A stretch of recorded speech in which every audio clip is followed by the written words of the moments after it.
Hello you beautiful people and welcome back to Let's Play Warhammer 40k Inquisitor Prophecy in another round. And as I said in the last episode, hopefully we are going to do a priority assignment. I think Lost Souls it is called. Inquisitor. Recently a drug called Turquoise Rapture has appeared in several highly populated zones on this planet. It is a deliberating hallucination, oh goodness these words, that causes erratic behavior and intracranial bleeding, which is not good, casting the subjects plural into a catatonic state for hours. Some subjects commit gruesome crimes under the influence, but there's one truly worrisome detail as well. Dark Elder, they all experience visions remarkably similar to those witnessed by void ship crews while traveling in the warp.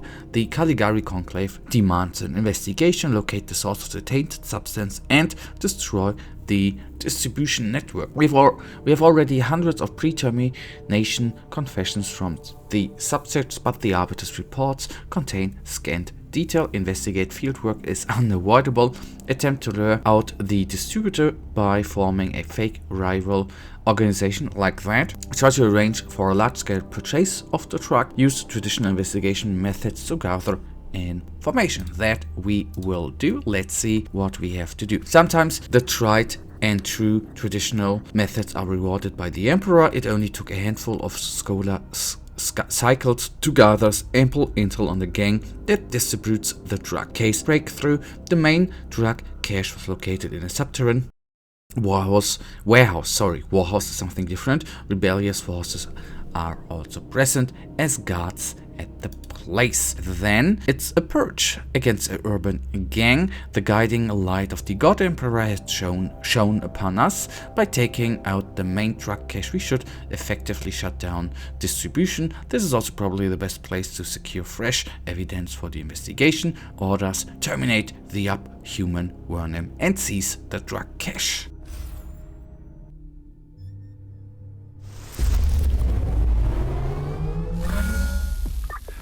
The heretic, slay the treacherous Xenos, banish the fork-tongued demon spawn. Will do, baby. Will do, although I guess it is not going to take that long if I am able to actually see all of them enemies and not go back like a very stupid person. Although I do a lot of stupid things in games, to be completely honest, sadly enough. Alright, no one there. Let's take a look to the map. Okay, we need to go in a circle here anyways, not the big round, but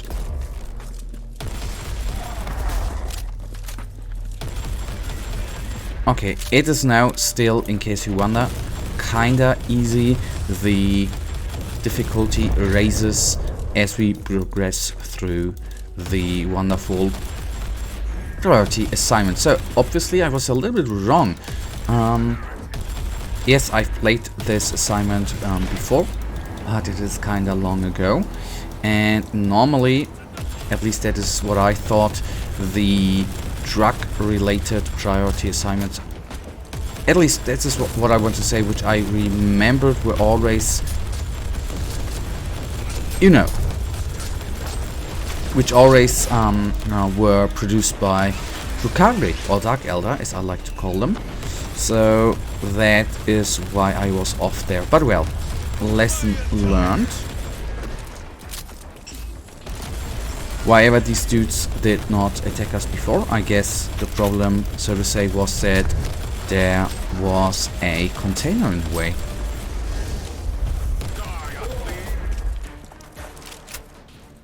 Lucky for us, unlucky for them, and there I already did a major ass mistake. I should have cleared out that room.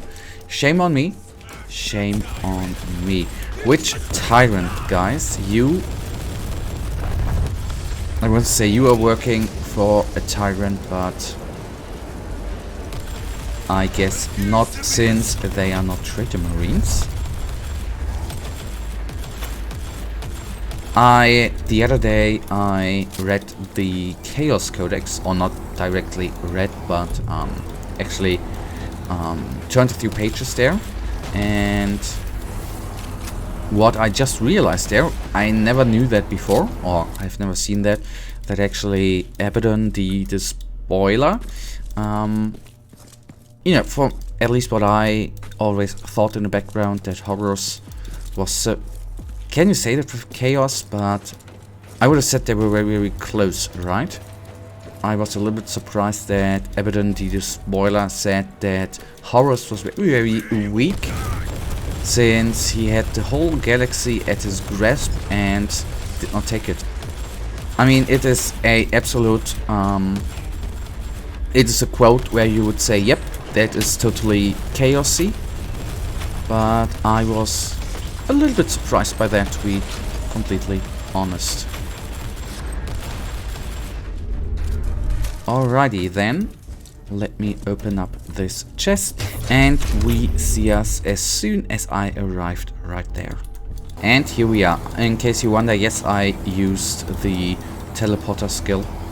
So, just in case when I find a supply chest, I'm gonna take it, since the teleporter skill is in situations where you need to kite back, for example, very, very useful to bloody get out of combat. The Inquisitor must die!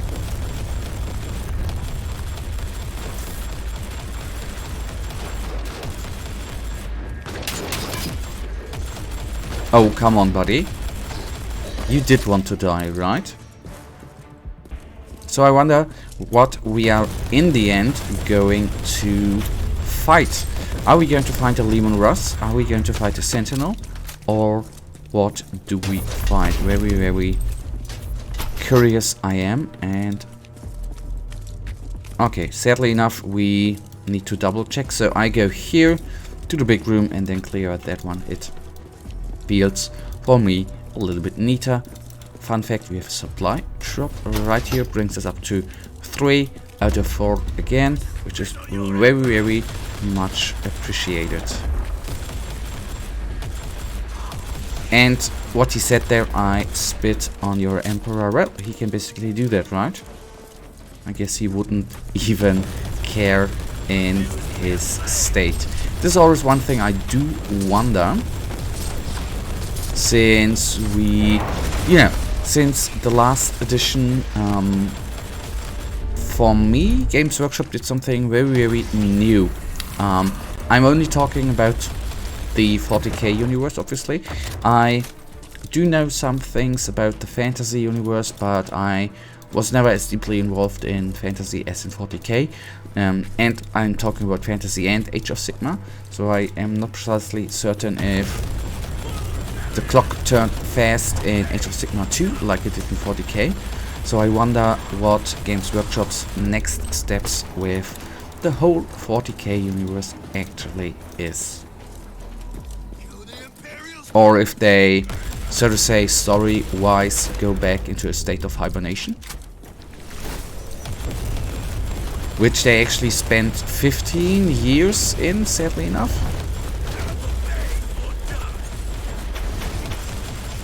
And obviously it would be so great to actually see some more for 40k. I'm not talking about 30k, obviously. More Primarchs return. Not only traitor Primarchs, but there are a couple of Primarchs which did not betray the Emperor.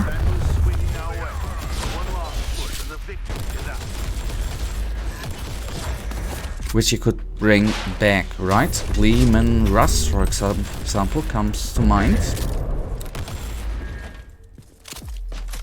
Who returns from his great, not hunt, but you know, who returns from the warp. Did he go in the warp?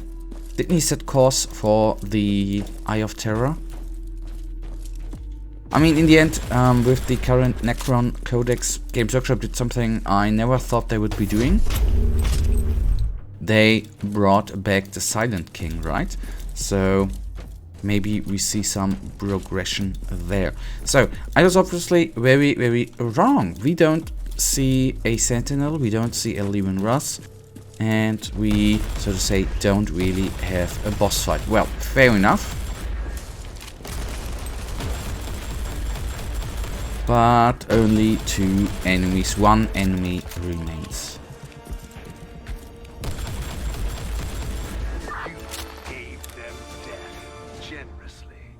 My compliments.